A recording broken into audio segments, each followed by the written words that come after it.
Ayan mga lods, ating ulam. Tinulang manok.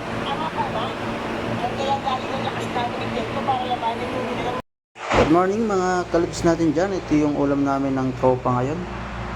Ayan, tinulang manok. Tao ng sili. Ayan. Sa kalahating kilo ng manok. Ito yung ating mga sangkap. Ayan. Ito po yung ating papaya. Ayan, oh.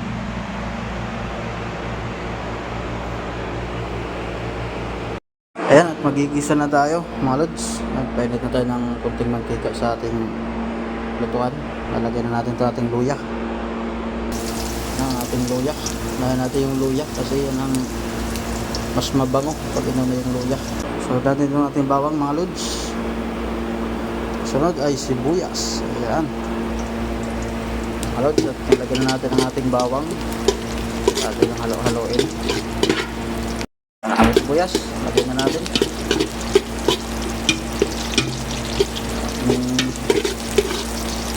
Haloin na ng konti hanggang maluto ang ating mga sangkap.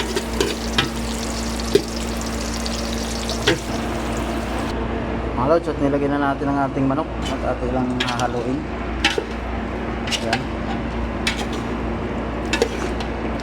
Atin lang papalabasin ang kanyang tatas. Natin ang konting asin para may timpla na siya pag pinapalambot natin yan mga lods, at nilagyan na natin ng paminta at magic sarap. Ayan.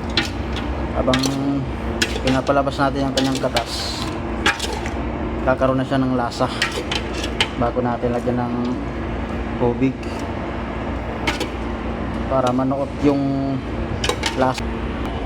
Siyempre ito yung panghuli natin ilalagay, yung ating taho ng tanglad. Ayan. Mas dagdag na bango sa ating niluluto. Yan, natin takpan na mga lods. Yan ang ating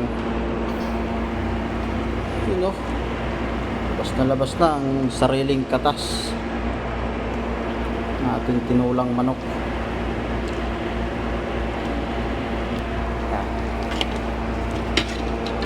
Yan ang mga lods. Ito ang ating papaya mga lods. Lagay na natin.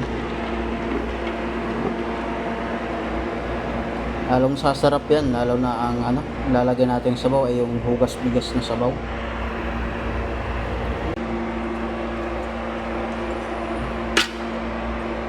Lalagyan na natin ng sabaw. Grabe. Labas talaga yung katas. At sa parting dyan, at medyo malambot na yung ating papaya. Para pag kumulo, matik na. Kain na mga lods. At nilagyan na po natin ang ating tinulang manok ng tubig. Kaya na natin kumulo. Lalagyan na natin ang ating huling sangkap. At ating dagdagan ang timpla. Ano muna natin. Siyempre ang ating siling haba. So nilagyan na natin ating tao ng sili. Ayan. Ito pang luto na po ito. Papaya. Napakabango mga lods. Kain na.